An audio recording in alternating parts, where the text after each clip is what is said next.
the Sinister Six. Times 10. Spider-Man has fought many, many villains over his decades of history, so it only makes sense that eventually they would all decide to team up and take him down together. Who knows what kind of circumstances could bring all of these characters together under one roof, and we will get to that later, but regardless of how it happened, this is the Sinister 60. And so begins episode 1 of a 60-part series in which I'm going to go over... sorry, hang on. I'm sorry, did you say one video? No, I get that people don't like multi-part videos. I don't like doing them either, but there's 60 of them. I'm about to go out of town. I have 3 days to make this entire video. You want me to cover all 60 of them? I mean, I'm not going to be able to go into a lot of detail. Oh, I see what we're doing here. Yeah, because there's 60 villains, so 60 seconds on each of them. That totals up to an hour. It's a gimmick thing. I get it. Sorry guys, that was my imaginary manager clarifying some things. Yeah, we're gonna do the entire Sinister 60 today, but I'm only going to give a minute summary of each of them. This is the Sinister 60 in 60 minutes.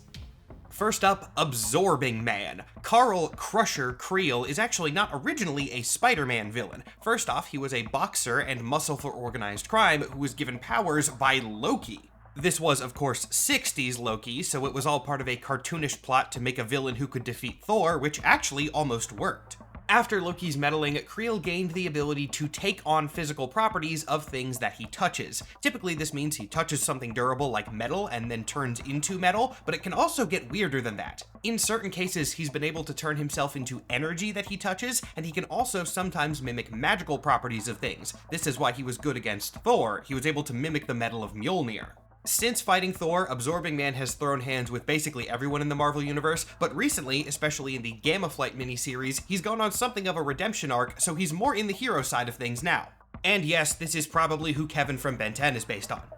From Absorbing Man, we move on to Big Man, who is far less complicated. Though the name might imply some sort of size-changing powers, no, he's kinda just a regular crime boss. His real name is Frederick Foswell, and he led a double life both as Big Man and as a regular reporter for the Daily Bugle. He doesn't have any superpowers, he's just a crime guy.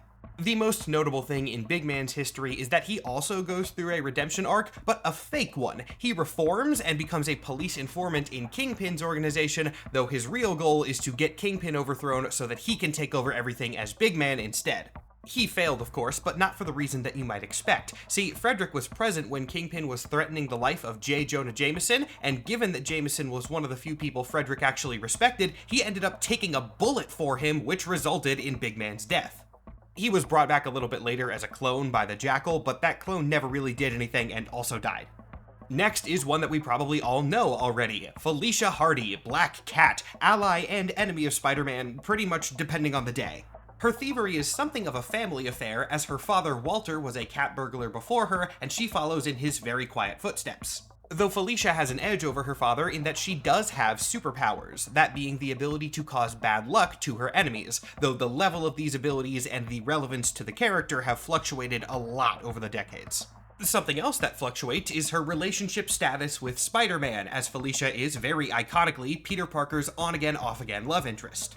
I could spend the last 20 seconds of this one talking more about the character's history, but instead I'm going to start fights in the comments section with this opinion. Black Cat is my favorite of Peter Parker's love interest, and I wish that the two were more together consistently. Is it a kind of toxic relationship? Yes, but it makes sense for Spider-Man, and I think it provides a lot of interesting situations. I will check the comments to see how people are mad at me later. Now we go to the far more obscure Black Tarantula. This Black Tarantula is Carlos La Muerto, though there have been several people to hold the role, as the title and powers of Black Tarantula are a mantle passed from father to son. The La Muerto family uses these powers to run their own crime family. What are the Black Tarantula powers exactly? Pretty standard stuff: superhuman strength, speed, durability, healing powers, and laser vision for some reason that I'm not entirely clear on. As for his character and role within the world, Black Tarantula is a fairly standard superpowered crime lord, first a Spider-Man villain and then very quickly becoming a Daredevil villain as well. Though he's actually very relevant right now, as I learned while recording this that Black Tarantula and his organization are the main antagonists of the currently running Spider-Gwen series. This comic is also exploring a lot more of Fabian Lamuerto, Carlos' son, who is currently being set up to take over the Black Tarantula role from his father, though he might not be as villainous. We'll see how that plays out. Last up for the Bs, we have Boomerang. Not Captain Boomerang, that is a DC character, this one is just Boomerang. Boomerang's real name is Fred Myers, and he's actually more of a baseball guy than a boomerang guy, but when he was given his super tech by a criminal organization he signed on with, they found out that he was born in Australia, and so they just gave him boomerang stuff. So he got Australian stereotyped, canonically. He was a stock villain of the week type for decades, up until he formed his own Sinister Six, formed of mostly far less effective villains, and tried to beat Spider-Man, which of course did not work. A few years after that, he gained a little bit more heroic reputation by assisting heroes in the Hydra invasion of the Secret Empire, and then he ended up becoming roommates with Peter Parker. He didn't know Peter was Spider-Man, it was just Peter and Fred roommates, and then of course Boomerang and Spider-Man, who ended up doing team-ups around the same time. As being friends with Spider-Man tends to do, this pushed him more towards the heroic side, and he would end up sacrificing himself to save Peter, though he was later resurrected, so don't worry, Boomerang is fine. Now we move on to the C's with Calypso. Yes, the one from the Craven movie. Did you know she was a villain in the comics? I'll be honest, I didn't, but here she is. Though the comics version is not very similar to the movie one, and far weirder, this Calypso is a voodoo priestess in comics from the 80s, so very much just weird half-understandings of voodoo tropes. First, she was an ally of Kraven, though not a particularly stable one, and after his death, she became obsessed with resurrecting him, which in practice just meant that there was an excuse to write characters like Spider-Man and Daredevil fighting a bunch of zombies. Calypso isn't really super important. She's only appeared in 17 comics in the 80s and 90s. She ended up dying in 1997 and has not made an appearance since, outside of the movie and the Sinister 60, I guess. She's a very weird inclusion for this group. I'm not really sure why she's here, but whatever, I covered her. Ooh, next is a good one though. Carnage, psychopathic spawn of the Venom symbiote, split off from Eddie Brock when he was in prison and bonded to his cellmate Cletus Cassidy, his most iconic host. Though honestly, when talking about Carnage and Cletus, host is not a good word. Symbiotes can't just bond with everybody. Well, technically they can, but the relationship won't necessarily be stable. There's compatibility between symbiotes and hosts, and the bond between Cletus and Carnage is 100% perfect. They're basically the same being. This allows Carnage to have a lot of powers and abilities that symbiotes typically don't, even more so in recent years as the pair has gotten into a lot of magical shenanigans, amping them up even further. The pair are relentless, merciless, and truly terrifying, though also not together right now. Cletus is currently dead, and the Carnage symbiote is bonded to Eddie Brock, who is Carnage instead of Venom. This status quo actually seems like it's going to last for a bit, so we'll see when Cletus returns. I bet he will eventually. Speaking of Carnage, the next villain is Carrion, a name shared by several characters who all get powers from the Carrion virus. The Carrion virus, originally created by Miles Warren, aka the Jackal, gives its carriers a wide range of superpowers, including strength, a healing factor, low-range telepathy and teleportation, and most notably a necrotic touch. It's this death-based power that gives Carrion, the second one specifically, Malcolm McBride, the association with Carnage, as Carrion joined Carnage's weird little death cult family that he made. Yeah, Carnage had a death cult, and they had a whole strange dynamic going on where Carnage was basically the dad, and Shriek was the mom, and then Carrion and a bunch of other characters were like their surrogate children, but they were all also psychopathic villainous murderers. This version of Carrion actually survived that whole incident, as the virus was later purged from his body and he went back to normal, though other people would be infected by the virus later and continue the legacy. Moving on, we have Chameleon, a pretty iconic Spider-Man villain, especially considering how rarely he ever makes it to other adapted forms of media. Chameleon's incredible abilities of disguise and impersonation are usually less of a superpower and more of a simple talent. He's just really good at pretending to be someone else, and when he has technology like hologram projectors or realistic masks, he gets to supervillain levels. He is the half-brother of Kraven and from a young age operated in a secret academy for covert ops, first learning at the school and then training other students. Now, I should note that while I said Chameleon usually doesn't have superpowers, the keyword there is usually. The character has been around for decades and has become a legitimate shapeshifter several times, though this rarely lasts and is usually a temporary power buff. Even when he's not superpowered, he is still talented enough to hold his own, which actually speaks more to his villain status than anything else. Imagine being such a good theater kid that you get to fight Spider-Man with it. Oh, and then we get to an even more iconic one, Dr. Octopus, one of my favorite villains of all time. No way I can do this comprehensive in 60 seconds, but hopefully we all have a general idea of who this is. Otto Octavius, once genius scientist and social outcast, turned straight-up supervillain when an accident left him fused with mechanical arms of his own creation. From there, he went on to become arguably one of the most iconic mad scientist-type supervillains of all time, with too many stories to list, but I want to shout out Superior Spider-Man specifically. For a period of several years, Otto was the main Spider-Man in the Marvel Universe after a successful body swap of his dying form with that of Peter Parker. Living Spider-Man's life showed a far more nuanced side of Otto's character, as he genuinely tried to be heroic, though he was still arrogant and kind of supervillainy despite his more ethical actions. Unfortunately, all this got undone because Marvel won't let Spider-Man characters go through permanent status quo changes, but they do still acknowledge Superior Spider-Man, so I hope that it returns in a more lasting way at some point. Oh, and now we go from iconic right back down into insanely weird with Demogoblin. This is a strange one. This thing's story begins with Jason Masondale, a minor Spider-Man villain who was kind of a pathetic loser and tired of losing fights, to such an extent that he made a deal with a demon to become stronger. This demon apparently had a very good idea of Spider-Man's general themes, and so he bonded Jason to a goblin-like demon, turning him into the Demogoblin, basically magically empowered Green Goblin, same kind of vibe. Unfortunately for Jason, he was such a loser that even demonic power couldn't make him cool, and the demon he was bonded to eventually abandoned him as well, remaining in the material plane and turning other people into the Demogoblin. So there's been a few of them over the years, all technically the same demon empowering different people as it looks for someone who was less awful than Jason was. The most recent one ended up fighting Daredevil and Echo because it was recruiting homeless children into a demon cult, which, yes, is something Daredevil very specifically would have an issue with. Oh, this is fitting. The next one is directly related to Demogoblin. It is Doppelganger. We have two freaks back to back. Doppelganger was originally an evil, twisted version of Spider-Man created by the Magus, who was himself an evil, twisted version of Adam Warlock. Magus made a bunch of these things, but the only one that actually lasted was Doppelganger, as it was mystically preserved by Demogoblin, who essentially revived it and then kept the mindless monstrosity like a pet. Then the pair later joined that Carnage cult family that I mentioned a couple minutes ago. See, even in these little 60-second clips, I get continuity. God, I love comic books. Doppelganger has all the abilities of Spider-Man, plus of course the additional arms and monstrous features, and the fact that his webbing is sharp. He's limited, though, by an intelligence level comparable to that of a dog, so Doppelganger is rarely a villain in his own right. He either appears as a rampaging monstrosity or a minion for a more strategic villain. Moving to more iconic territory, we go on to Electro. Max Dillon, once a regular power line worker who was struck by lightning while working on said active power lines, because lightning plus lightning equals lightning, which I guess that kind of makes sense in a comic book way.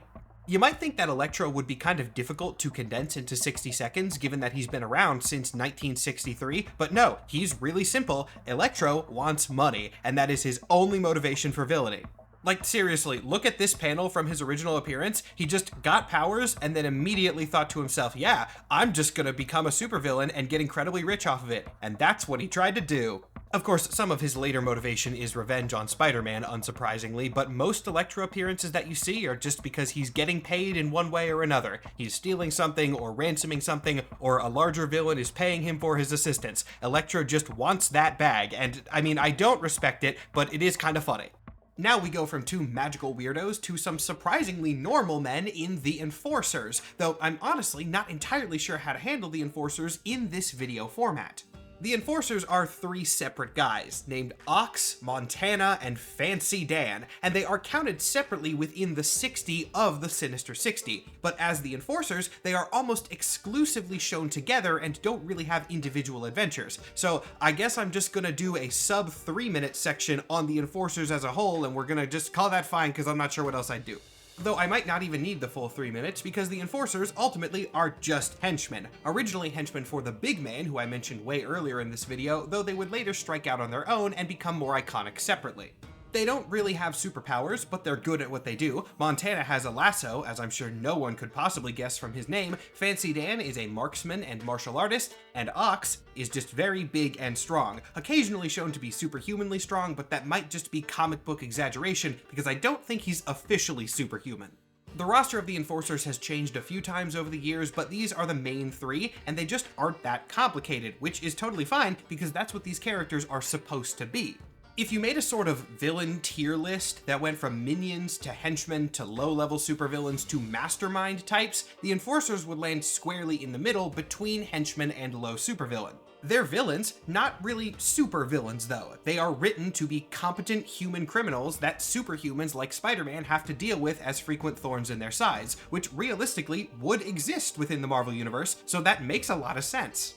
So they're in the Sinister 60 not because they are the most dangerous supervillains, but because they're kind of iconic among some fans and do fill a fun role. Look at that, I covered them in under 2 minutes. Save a full 60 seconds on this bit.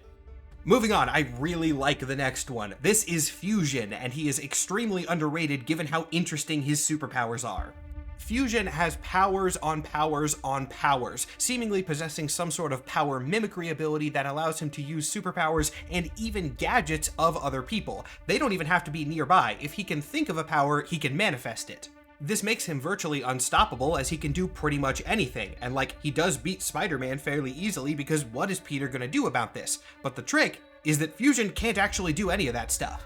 Fusion is not a mimicry character at all. He's a very specific type of telepath who can influence the perception and senses of those around him, but rather than using this for fear or disguises like characters with this power usually would, he does the mimicry thing because it's less predictable.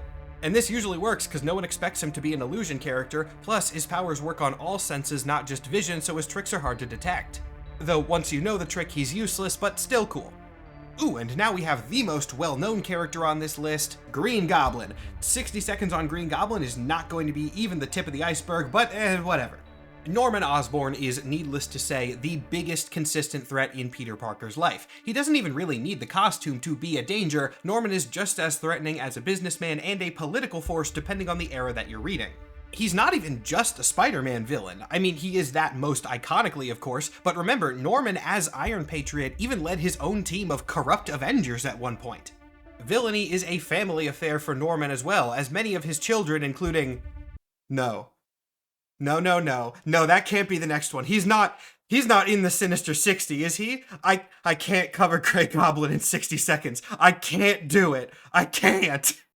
Okay, here we go. Grey Goblin, otherwise known as Gabriel Stacy, is the genetically engineered clone son of Norman Osborn and Gwen Stacy. He's not their biological son, of course, because that would be creepy. Instead, he was an artificial creation by Harry Osborn and a bunch of other scientists, specifically made as a way to torment Peter Parker by making Peter think that Gwen had cheated on him with one of his worst enemies. Because of goblin serum in their genetics, Gabriel and his sister Sarah had superpowers and also aged up to adulthood very quickly, so they got sent to Europe so they were away from the influence of their horrible villain father, but then Norman found them anyway and tricked Gabriel into thinking that Spider-Man was his real dad.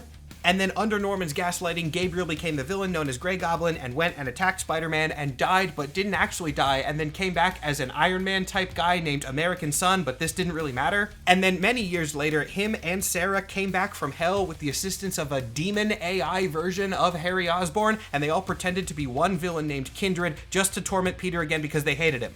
I'm gonna break the 60-second format real quickly just to say that I hate this character. I try to stay positive on this channel because I know somebody likes every character out there, but I'm making an exception. I hate Grey Goblin and Kindred and this whole thing. I could give you the hour-long full explanation and it would be more detailed than the 60-second summary that I just did, but somehow, paradoxically, it wouldn't make any more sense. This arc was horrible. Thank God the next one is incredibly easy. This is Hammerhead. He's a mob guy, and his nickname is Hammerhead because he has metal plates in his skull, so he can use it like a hammer if necessary. He's genuinely so simple to explain. He appears a lot, but as a mafia guy with a metal head. We don't even know his last name. That's how little his actual backstory matters. He is a villain with a metal skull. Easy. Though it is worth noting, since I have the time, that he has gotten wild upgrades on various occasions. At one point, not only his skull, but his entire upper skeleton was replaced with adamantium. So yeah, he's like a half Wolverine in some ways. Of course, this is not always his status quo, and hilariously, when it's not, his strength is also his greatest weakness, because in spite of having a metal skull, he has been defeated by being shot in the head multiple times. Because, it's just a metal skull, that's his only thing. If you shoot him with the right kind of bullet, it'll still beat him. Hobgoblin is after Hammerhead, though this is kind of a difficult one because not only have there been many hobgoblins, there have been many important hobgoblins. For the 60 seconds, I'm going to focus on the first and most well-known hobgoblin, Roderick Kingsley, who is a very wealthy fashion designer turned supervillain, which is pretty unique. All of Hobgoblin's gear is just rebranded Green Goblin tech. Very literally, it is actually Norman's old stuff that Kingsley managed to get a hold of for himself. Even weirder, he also got his hands on Goblin formula as well, and somehow, canonically, this random fashion designer was able to rework the chemical formula to remove the insanity side effect. So Kingsley did better chemistry than Norman Osborn. That aside, maybe Hobgoblin's best element is that he runs villain franchises. Kingsley uses his money to acquire the suits of low-level gimmicky villains and then rents them out on licenses to criminals so that they can have better weaponry.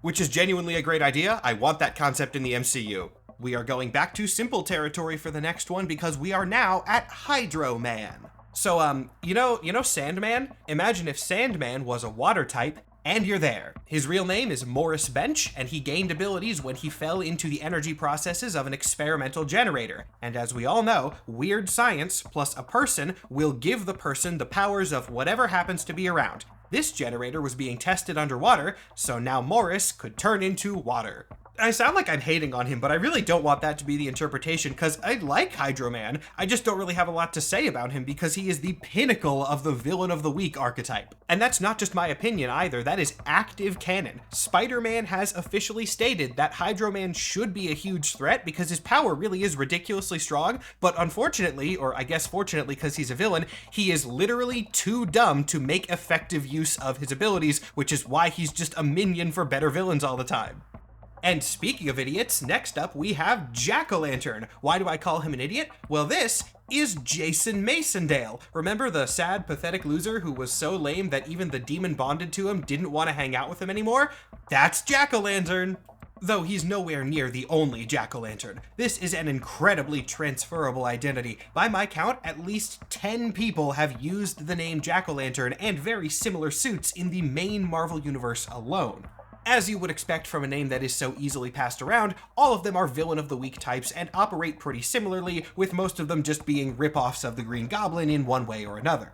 Basically, if a storyline could benefit from a goblin-type villain who has a glider and explosives and stuff like that, but they need to be dumber than Norman Osborn is, there's a good chance that a Jack-o'-lantern is going to show up. Though some iterations do look way cooler than others, like this one whose costume is awesome, but he's kind of cheating because he was magically empowered at the time.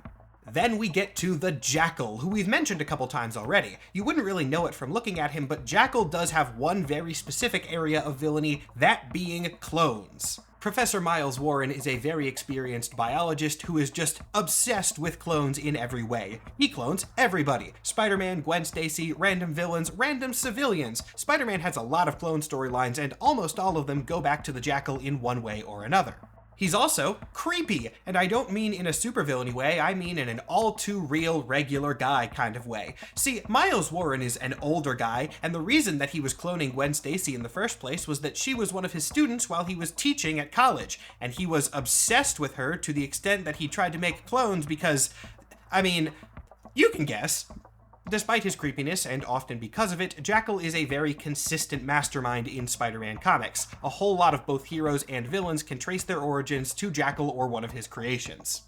Now we get some contrast, because while Jackal is a very important Spider-Man character, the next one, Joystick, isn't at all. I'm not sure why she's even in the Sinister 60 lineup. Joystick's only motivation is excitement, leading her to be more of a contestant than a traditional villain. She was given superhuman abilities by the Grandmaster and uses them to compete in a lot of superhuman games and battles. She's a fine character, I guess, but Joystick is not a Spider-Man villain. She's a Thunderbolts character. She has appeared in only 36 comics, 29 of which are Thunderbolts titles. In fact, I'm not actually sure that she's even met Spider-Man, at least not the normal one. In her very small handful of Spider-Man comic appearances, Ben Reilly has always been the primary one, acting as the Scarlet Spider, and I genuinely don't think that Joystick has ever met Peter Parker a single time. Oh, and she's called Joystick because her main weapons are these energy batons. I don't know why Joystick is here. Let's just move on. Because, I mean, the next one has to be a classic Spider-Man character, right? Just kidding. It's Juggernaut. I mean, Juggernaut and Spider-Man have fought several times. I wouldn't necessarily consider him a Spider-Man villain, though. As I'm sure most of us know, Juggernaut is primarily an X-Men character, being the stepbrother of Professor X. Though Juggernaut himself is not a mutant, he is magically empowered. Unlike a lot of villains, Juggernaut does not seem to have strong opinions on mutants as a group. He doesn't think that they're superior or particularly hate them. Most of his villainy is spurred specifically by his hatred of his stepbrother, which means that he usually teams up with mutant villain groups that are going against him and his X-Men. Though again, usually is the key word. Juggernaut has flipped between villain and hero several times, and in current canon, he is a hero who is actively on an X-Men team, and he's a pretty chill guy about it. But of course, historically he's a villain, and his powers happen to interact with Peter's in a very fun way, so their fights are kind of iconic, leading to him being put on this villain roster. After him, we are going to rocket back directly into Spider-Man relevance, in fact, maybe the most relevant to Peter Parker that we can get, because this guy is a clone of Peter Parker, specifically Kane.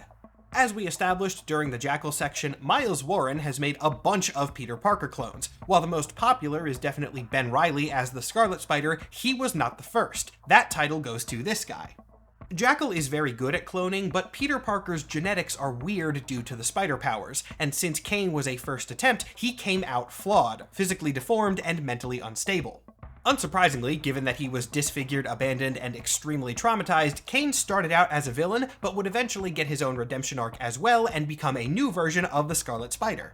His powers are also slightly different than Peter's, with the biggest difference being a corrupted version of wall crawling that allows Kane to burn people by touching them, fittingly called the Mark of Kane, because he's an edgy clone character from the 90s. What did you expect? Another major one coming up next. Kingpin, a character who is surprisingly easy to summarize because he is the perfect example of a complex character within a very simple role. Kingpin is the crime lord within the Marvel Universe, and at a foundational level, that's pretty much it. His origin is that he built up his criminal empire from scratch. The closest thing that he has to a superpower is physical strength and size, which he achieved just through a lot of normal training and conditioning. He's a simple character, but that's kind of what makes him good. At the end of the day, Kingpin is usually just a guy, but he's a guy who's intelligent and calculating and strategic enough to hold his own criminal empire in Marvel NYC, where there are superheroes every other block, it feels like. And thus, Wilson Fisk is a terrifying man, not just because of his great success, but because of the adversity that he has found success in spite of. And of course, he's not specifically a Spider-Man villain, but he's a villain for all of street-level New York, so close enough. And now we have what I'm going to choose to handle as another triple, kind of like what I did with the Enforcers. Since we're going in alphabetical order, the next three members of the Sinister 60 are Kraven the Hunter, and Kraven the Hunter. Let me explain what I mean by that. See, the Kraven codename just comes from Kraven's real last name, which is Kravinoff, and for the Kravinoffs, hunting is a family business. The one that you probably think of when you hear the name Kraven is Sergei Kravinoff, though he is technically not the current Kraven. This one died in 2019 and was replaced with his near-identical clone son, who has been the Kraven going forward. Don't worry about that. Sergei is a slightly magically empowered hunter who grew bored with hunting animals and began targeting Spider-Man for a larger challenge. His inability to beat Spider-Man, combined with a prophecy that only Spider-Man would eventually be the one to kill him, drove him to eventual insanity. The next Kraven in the roster of the 60 is Alexei Kravinoff, the product of Sergei's affair with a mutant woman. Alexei has similar powers to his father, though they're likely not like X-gene mutant stuff, and probably just a product of the weird magic potions that Sergei had in his system. Alexei and his father were never particularly close, but when Sergei killed himself, which is a whole complicated thing, Alexei took on the title of Kraven the Hunter temporarily. In this role, he was more or less the same as Sergei was in the Kraven role, though he did kill his father's old ally Calypso, which is how she died, as I mentioned a while ago. Oh, also, he was a Hollywood director for a bit, during which time he went by the alias Al Kraven, which is not super important, it's just one of those things I really wanted to get in here. Then the third and final Kraven that we're going to cover today is Anastasia Kravinoff. Unlike Alexei, she was very much raised in the Kravinoff tradition of the hunt and was extremely good at it, to such an extent that she first tried to kill Spider-Man when she was 12 years old. In a similar situation to her brother, who was the son of a mutant woman, Anna is the daughter of an inhuman woman, because Kraven is really good at picking up insane superpowered ladies, which, actually, yeah, that makes sense. While her capability would make her an excellent heir to the Kraven name, she's not that, largely because Sergei sucks. Remember how I offhand mentioned that he had a clone son who was the current Kraven and has been for several years? Anna was around before that. He had a perfectly competent heir, but because he wanted a male heir, he did the whole clone son thing, and Anna was understandably bitter about that. In one of her more recent appearances, she explicitly said that she was going to be distancing herself from the Kravinoff name, but then she did appear as Kraven after that and has not appeared in several years, so I have no idea where her arc is going. It might have kind of just been abandoned. Oh my god, okay, there's actually another Kraven. I am editing this in after recording literally everything else in the video, because I did the whole thing and then went back and counted to make sure I hit all 60, and I was only at 59, and that's because there's a fourth Kraven. Though technically I already mentioned her indirectly, because this one is Sasha Kravinoff, the mother of Anna. She was part of the Sinister 60 roster as well. Apparently, I just accidentally glossed over her name because there were 4 Kravens and I only saw 3 of them. Thank Khonshu I caught that before the video went out, so here's me addressing it, this counts. Moving on from the triple Kravens, we have Lady Octopus, whose history as a character is very predictable, but not something that I'm complaining about.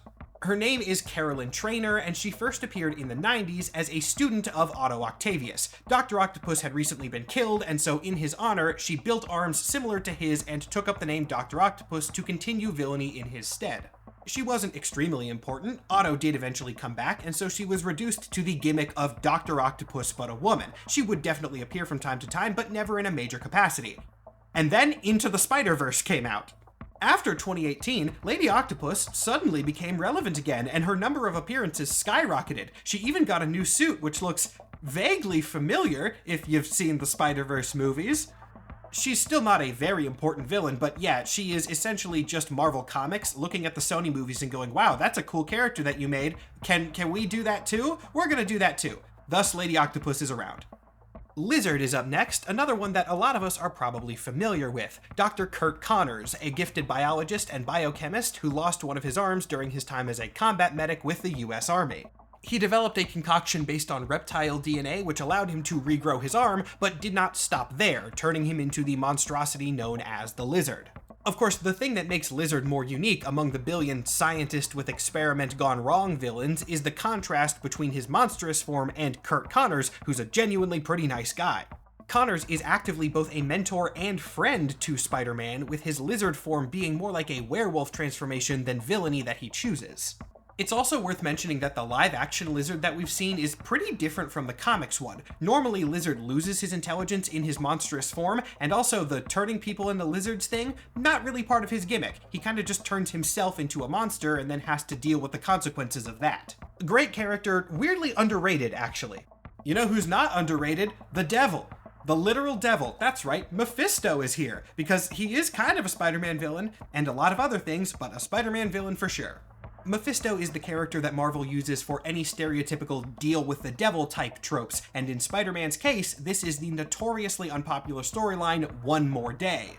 Aunt May is dying. She has been shot, and in their distress, Peter and MJ, who are married at the time, make a deal in which Mephisto will save May's life in exchange for erasing Peter and MJ's marriage from time.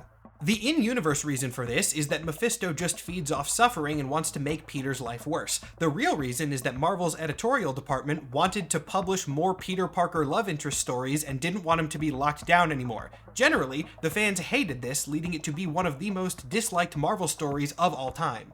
So in a way, Mephisto's not just a Spider-Man villain, he is also a villain to all of Spider-Man's fans. A character far more liked by fans is Mr. Negative, who gained a ton of popularity thanks to his major role in the Spider-Man PlayStation games. Though he's also tied to other popular Marvel video game characters right now, that being Cloak and Dagger. Martin Lee gained his Mr. Negative powers through the same experimental drug test that gave Tyrone and Tandy their abilities. Which makes a lot of sense when you look at him, as Mr. Negative controls both the Dark Force and the Light Force at the same time, though this does have side effects, primarily splitting his psyche into multiple personas, that being Martin Lee and Mr. Negative, who are separate entities within his mind. Like many other villains on this list, Mr. Negative uses his abilities to run an organized crime syndicate, but unlike a lot of other crime lords, he is way more of a Spider-Man villain specifically. He fights other people, but not nearly as much as Peter. But I will also note that this guy was responsible for the creation of Anti-Venom, which was a byproduct of residual symbiote matter in Eddie Brock's body being exposed to Mr. Negative's powers. Now, from a crime lord archetype, we go back to another science accident archetype in the Molten Man. His real name is Mark Raxton, and he was the assistant to a scientist named Spencer Smythe, who was working on an experimental liquid metal alloy. Raxton attempted to steal it for himself, and then accidentally spilled it everywhere, at which point it fused with his skin. Because of comic book logic, this gave him super strength and the ability to heat up parts of his molten skin at will, which was great for a little bit, but the problem was that under this metal, his body was now a closed system that had the ability to generate heat, so it needed fuel, and the only fuel that was available was the organic parts of his body. So he started burning himself up, but was eventually cooled off and extinguished, at which point he flipped between villain and hero a couple times, but is actually cured in modern canon. Back in 2015, the metal was purged from his skin and he began working as a security guard at Alchemax, a shockingly successful reform story. It's Morbin time. Quality aside, the movie is weirdly accurate to Morbius's origin, at least. Michael Morbius was a doctor with a rare blood condition who managed to cure it with weird bat science, and that turned him into something that is legally not a vampire, but a vampire for pretty much all intents and purposes. Morbius isn't really a villain, he's in the Sinister 60 roster because he fought Spider-Man in his first appearance, but going forward from there, he is at worst a vigilante who occasionally loses control of his abilities. Morbius is not a bad character, like yeah, he's cheesy sometimes, but he can be pretty cool, and I honestly feel really bad for people who were longtime Morbius fans, because like after the movie, my god, his reputation has been so incredibly damaged by all the memes. So if you're listening to this right now like monster movie type things, go read some Morbius comics, man. He deserves the second chance at this point. Speaking of odd movie adaptations, or in this case, the lack thereof, Morlun. Morlun and his family are the villains of the original Spider-Verse comics. They are, just trust me on this, I only have 60 seconds, interdimensional vampires from Earth Designation 1 who feed on the life energy of spider-empowered people throughout the multiverse. Yeah, the first Spider-Verse event was about these monsters jumping around different realities and eating Spider-Man variants until a team of spider people assembled to stop them. And don't get me wrong, it's very good and I recommend it, but it is so radically different than the interpretation that Into the Spider-Verse took that at this point it just feels weird to say. But yeah, for Morlun specifically, he is, actually thinking about it, the second definitely not vampire character in a row. Huh, if I had a nickel for every one of them, I would have 2 nickels. Or, you know, actually a lot more because Morlun's family is so big. Spider-Verse lore is, I mean, I'd say it's gone off the rails, but it started off the rails. Yes, we're at my favorite Spider-Man villain, Mysterio. We all know this overdramatic asshole, but the movie version and the comics version have some important differences. The MCU Mysterio was an engineer who worked for Stark, which makes sense in that context, but the comics Quentin Beck, he was a special effects worker in Hollywood, and then he decided that was boring and decided to use his movie talent to go and do crime. Mysterio is the peak of normal job elevated to comic book levels. If you can vaguely pass off something as special effects, then Mysterio can probably make it happen.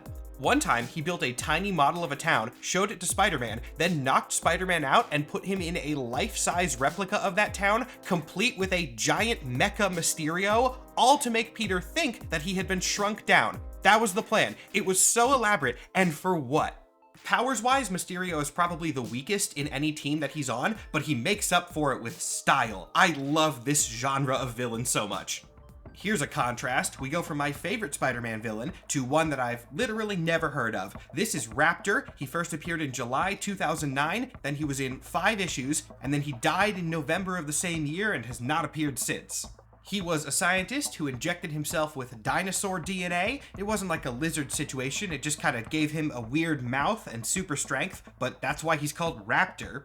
There is one thing that makes him interesting though. Raptor is one of many villains who wants revenge on Spider-Man for a past conflict, but he actually doesn't want revenge on Peter. His beef was with Ben Reilly, and then he later ended up attacking Peter, thinking that Peter was Ben, which usually that's the other way around. And then after this fight, Raptor was killed by Kane, so he wanted to fight Ben, ended up fighting Peter, and then got murdered by the third clone. This dude's got bad luck with Peter Parkers. And that's all he does. Once again, I don't know why he's in the Sinister 60. We could have had Beetle or Speed Demon, but no, we got Raptor. We get back to a real Spider-Man classic now, though, with Rhino. Once a regular member of the Russian mob, he was given incredible strength and durability through a series of experimental treatments, and then sealed into an impenetrable Rhino-themed suit of armor. Keyword being sealed. This is less the case in modern comics, but originally Rhino was actively stuck in that battlesuit. Actually, he got freed and then stuck in one again on multiple occasions. From those points on, his villain career is pretty much exactly what you'd expect it to be, but Rhino is a lot more interesting of a character in recent comics because Marvel is kind of dancing around a redemption arc for him. See, Rhino's not actually that bad of a guy deep down. I mean, he's not great ethically, but he's mostly just dumb and very easily manipulated. In the last several years, he has expressed a desire to be more heroic and actively worked towards that, but this has flip-flopped back and forth several times depending on who's writing him, and Marvel has not been able to land on a status quo yet. We'll see what happens. I hope they decide. We remain in classic territory with the next one, Sandman, though for this, I can kind of say a lot of the same stuff that I did for Rhino. Sandman gained his ability to turn into animated controllable sand when he was exposed to an odd form of radiation, and quickly became a popular recurring Spider-Man villain. But you know how I said Marvel has not been able to decide on a morality for Rhino? That goes triple for Sandman. Sandman has been a hero before. Not even ambiguously, he has had straight-up heroic eras, but since he's such an iconic Spider-Man villain, that never lasts, leaving the character perpetually trapped in a cycle of going from villain to hero to villain to hero and so on. I could talk more about this, but I'm going to use the last 20 seconds to share the fact that apparently Sandman's entire consciousness is contained within one of his sand grains, referred to as the soul molecule, which controls all of the others. I really hope that Sandman gets to land solidly in heroic territory again sometime soon. Like, come on, put him in the Thunderbolts. He fits that vibe so well. Man, so many good ones in close proximity here, because next we have Scream. Now, Scream is a symbiote who has had many different hosts, so we will discuss the first one first. The Scream symbiote was one of Venom's offspring that was held by the Life Foundation, and it was originally given to Donna Diego, a security guard for the organization who was then sent along with other symbiotes to track down Venom. After Donna's death, the symbiote was passed on to a US Army soldier named Patricia Robinson, who also died, passing the symbiote to Andy Benton, who is the best Scream. Andy was a student of Flash Thompson and sidekick to him during his time as Anti-Venom. While she did not keep the portion of the Venom symbiote that she used during this era, she was later bonded to Scream, against her will, actually. Thus, we get a very cool arc that explores the relationship between symbiote and host in a unique way, and also, we get this aquatic symbiote design, which, dear lord, this is cool as hell. Everyone go read the Scream comics from 2019 on. They're really good, and I want Marvel to make more. Now we reach another character who became way more popular thanks to the PlayStation games, Screwball, the live streaming supervillain. She does crime, and she streams it. Screwball is not a complicated character at all. She was very much designed to fill one narrative role, and she does that perfectly, so I can't complain. She's just not really somebody that I need 60 seconds to talk about. She doesn't have any powers other than acrobatic skill and resources that she paid for with the money from her crimes and streams. She's just not really that threatening, and she's not supposed to be. Screwball's not gonna kill anybody. She's just going to steal and do petty crime and be annoying. Like, we have actual streamers and content creators in the real world who are probably more dangerous than Screwball is. Now we have Scorpia. Not Scorpion, the more known version of this. We have Scorpia first because that's how alphabetical order works. Though I kinda wish I didn't have to cover her first, because Scorpia is basically just Lady Scorpion. She was a criminal, and then she got some Scorpion-like tech, and then did villainy with it. She just doesn't have that much of an individual character. Most of her appearances are as part of the Sinister Six or a similar team, or as an individual villain, but only for like an issue or two long arc. One of her more notable appearances is as part of the Sinister Six team that was formed by Beetle, but specifically the Janice Lincoln Beetle. And I mentioned this earlier, but screw it, I'm just gonna use the rest of the Scorpia section to say this. Why is Beetle not here? There are several different Beetles, and most of them are cool, but no love for them in the Sinister 60. We have Scorpia and Raptor and Joystick, but no Beetle. I'm ranting, we need to move on. Okay, now we're actually at Scorpion, and his origin is wild. Mac Gargan was once a regular private investigator hired by J. Jonah Jameson to figure out how Peter Parker could get such good pictures of Spider-Man every time. They couldn't figure it out, obviously, and then they decided to triple down on it. Jameson paid $10,000 to fund an experiment which would give Gargan superpowers. This worked, Gargan became the Scorpion, and then he also became a supervillain directly funded by JJJ. This was not the intent, of course. Jameson just wanted to create someone to fight Spider-Man, which in his mind would be a hero, but that's not how that was actually going to play out, and Scorpion wasn't very happy about it either, since the experiments that he underwent kind of drove him insane. From here, he became a recurring Spider-Man villain and Venom villain later. Mac Gargan even had the Venom symbiote himself for a while, and later used it to pose as Spider-Man on Norman Osborn's Dark Avengers. Scorpion is overall pretty good at villainy. You know who's not really good at villainy? Shocker. I have used the term villain of the week a lot in this video, so much that it's probably lost all meaning, but Shocker earns it in his own way. His real name is Herman Schultz. He built his Shockwave gauntlets himself, and he is a villain of the week in a unique sense because he kind of acknowledges that fact. Most villains of the week genuinely think that they are scary and intimidating. Shocker, on the other hand, kind of knows that he isn't. He is what happens when you take a villain of the week and occasionally treat them like an actual character. He is pathetic, but kind of in an endearing way, and with just the right level of power that he can actually be a threat in the right situation. He is not just a parody. I don't know, if I was Spider-Man, I feel like I would be happy to see that Shocker was the cause of whatever chaos I was showing up to. Like, yeah, there's going to be a fight, but I'm not gonna kill him, he's not gonna kill me. As supervillain fights go, this is going to be chill. You know who's not chill? Carnage's girlfriend. That is about as far away from chill as you can possibly get. This is Shriek. She is a mutant with sonic abilities, and she is the mother figure in that creepy Carnage death cult family that we've come back to a few times. She is one of the reasons why the cult took the weird form that it did, because Shriek canonically has very serious mommy issues and legitimately does view the villains that they adopted as her sons, so she's... Oh god, some of you freaks are gonna be into this, aren't you? She did later end up possessed by the demon that empowers the Demogoblin herself, turning her into a far more monstrous form, and... Oh god, some of you freaks are gonna be into this, aren't you? Plus, Sonics aren't her only power. She also does have minor mind control abilities that can corrupt people, and I don't want to have to say it a third time. Is this all that Shriek is as a character? It kind of seems that way. But just remember that she's very much into Carnage, and Carnage is canonically super racist, so she sucks. Well, this'll do a good job of calming everybody down from that. The next one is a shriveled old man. This is Silvermane. His real name is Silvio Manfredi, with Silvermane just being a nickname because of his gray hair. He is one of the top figures in the Magia, which, as the name makes very obvious, is just the Marvel Universe equivalent of the real-world Mafia. So he is another crime lord archetype, but one who is notably below Kingpin, as while Silvermane was in prison for a time, Kingpin swooped in and grabbed up a lot of his power, leading to the two being rivals. Well, Silvermane views Kingpin as a rival. Kingpin doesn't really view Silvermane as anything. As a way to gain some of his influence back, Silvermane would later make a lot more deals with Hydra. Oh, also he's a cyborg now? Yeah, he gets beaten up so bad by Cloak and Dagger that the only way to save his life was to transfer his brain into this thing, which I guess technically did make him a lot stronger, because he does have robot superpowers now. Though he is still second fiddle to Kingpin, and that's never gonna change. And now we've reached Sin Eater. Oh, I don't like this one. Sin Eater's early characterization is pretty easy to describe. Basically think of him a lot like Punisher, but way more twisted and with a lot of religious affiliation thrown in to complicate matters even more. So that's not that complicated by comic book standards, but then he died and was resurrected by Kindred, the villain that I hate so much I broke the video format to rant about him earlier.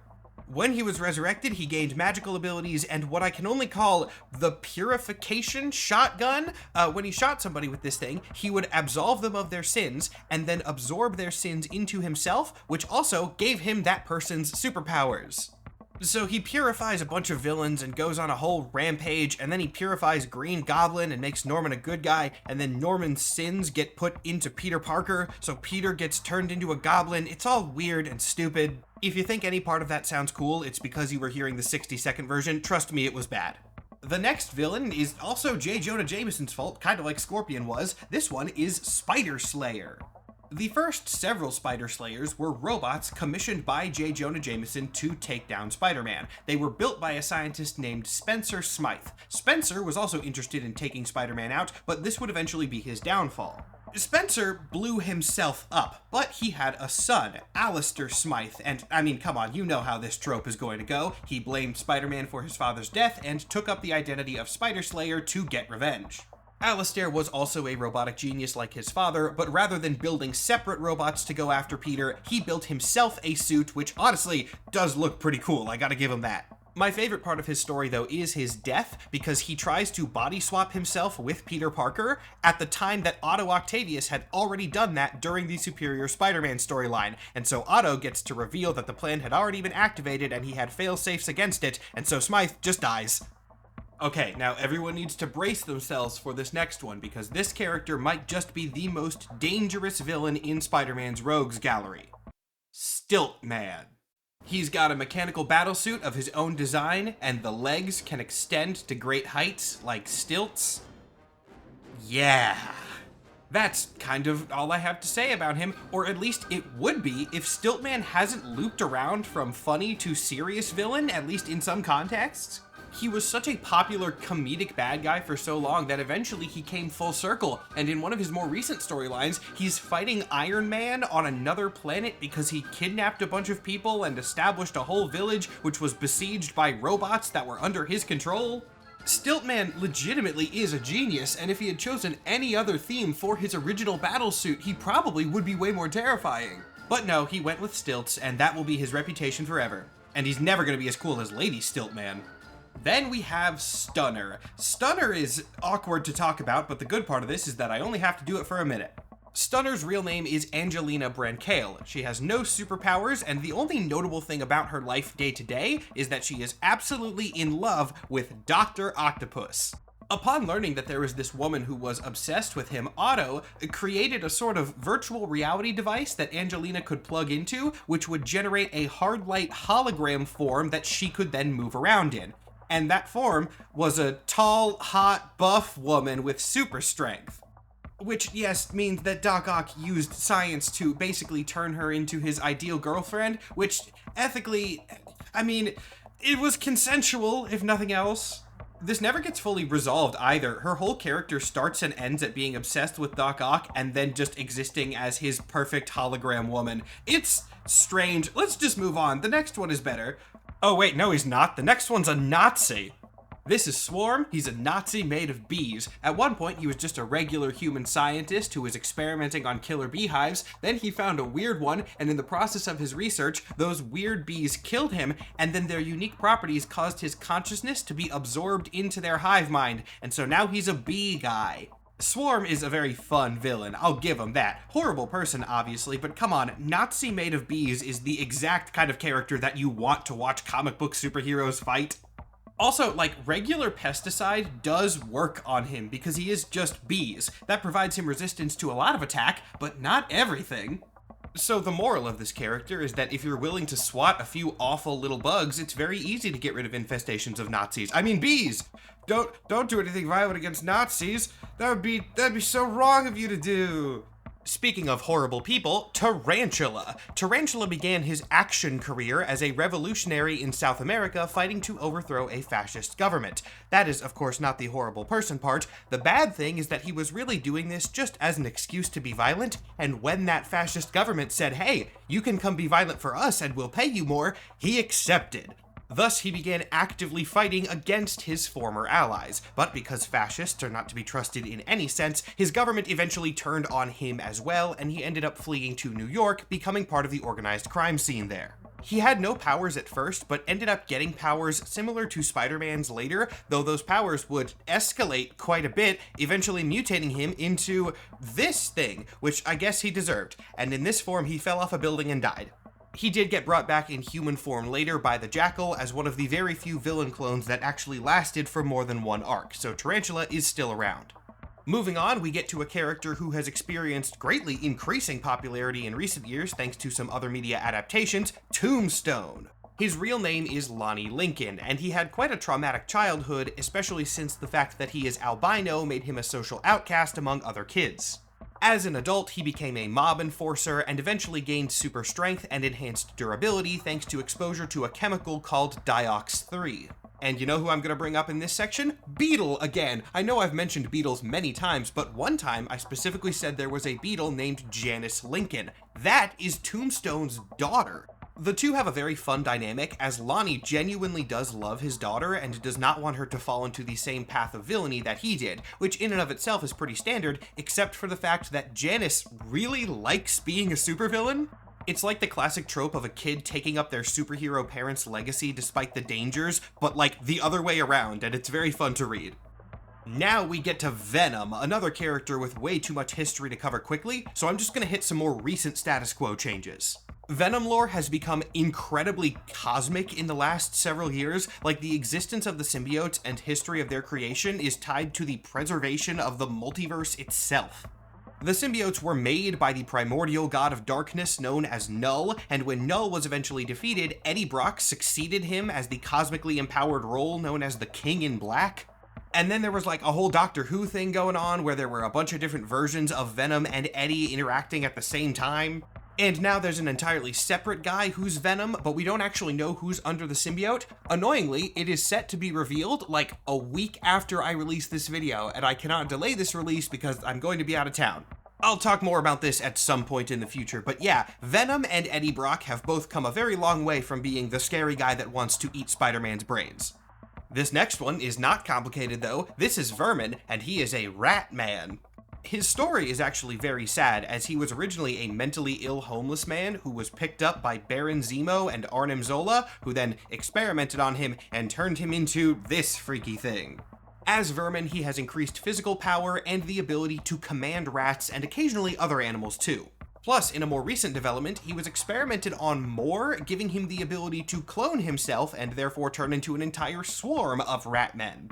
As you would guess, Vermin is definitely not a mastermind villain. He's a freaky rat man who lives in the sewers, meaning that sometimes he gets recruited to other villain teams and sometimes heroes just have to go beat him up. My favorite superhero, Moon Knight, has been particularly good at this lately. The fight between Vermin and Moon Knight in issue 1 of the Jed MacKay series is incredibly awesome. And with that, we reach the final member of the Sinister 60. I'm happy to say we are ending in iconic territory because this one is Vulture. The difference between comics Vulture and movie Vulture is kind of hilarious to me, because the movies decided to portray him as a more sympathetic family man. Meanwhile, in the comics, Vulture has actively recruited children as minions and then sent them into battle in his stead before. He is a sociopath. Also, here's a fun fact I learned while researching for this video. Vulture was technically the first costumed supervillain that Spider-Man ever fought. In Spider-Man's first appearance, the antagonist is the criminal who killed Uncle Ben. In his second appearance, it's Chameleon, who at the time was just a criminal who could disguise himself and wasn't really a supervillain. And then in Peter's third appearance, it's Vulture in the suit flying around. Not who I would have guessed, but I like that we're ending this list with the first supervillain. That is very fitting. Now we have covered every one of the Sinister 60s roster, all of Spider-Man's greatest villains. I mean, not all of them. I'm still bitter about Beetle, but there is one more thing that we need to cover in this video, that being, why did this happen? What circumstances led all these villains to team up, especially when characters like Mephisto and Morlun are around? And the answer is that they actually never teamed up. While all of the characters in the Sinister 60 are real and have appearances in other comics, as you've seen, this specific storyline never happened, and the reason why we see it is sad, but also kinda heartwarming. The fight between Spider-Man and the Sinister 60 also featured another hero in the form of Spider-Bite, Peter's kid sidekick. Now, you've probably never heard of Spider-Bite before, and that's because this was all pretend. As is revealed at the end of the issue, this entire sequence was seen through the imagination of a 9-year-old cancer patient named Nathan. The only other superhuman who was actually around was Spider-Man, and the fight with the Sinister 60 was a game that Spider-Man was playing with this boy in the children's hospital. The villains in question were actually Nathan's family and the hospital staff wearing costumes and being part of the game as well. Spider-Man was basically doing a Make-A-Wish situation, helping this kid feel like his hero for a day. Nathan has only ever appeared in this one comic, and the last shot that we see of him is Peter taking the boy on a web-swinging trip across the city. We don't know what his fate is after this, but we do know that whatever happened, Spider-Man was able to make at least a bit of his time in the hospital much, much better.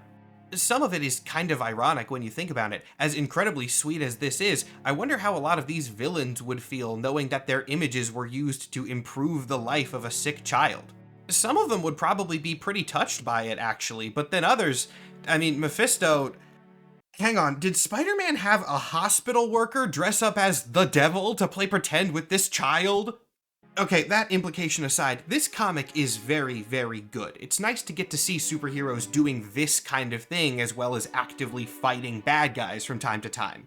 Ultimately, both forms of heroism are necessary. Sometimes, a lot of the time, even in the real world, heroism does look like punching people.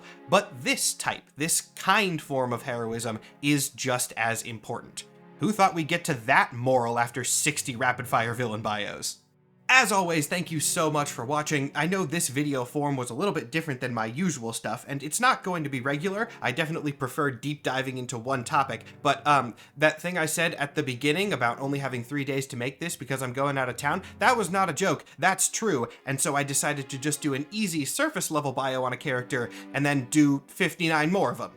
Shout out to Ruben Perez for drawing the art of the character that you've been watching talk at you for the last hour, and to the viewers again, stay tuned for some bigger announcements coming soon. Once I get back in town from my trip, I've got a lot of things in the works. And if you've lasted all the way to the end, tell me in the comments who your favorite and least favorite members of the Sinister 60 are. There are right and wrong answers, and I will judge you heavily based on them.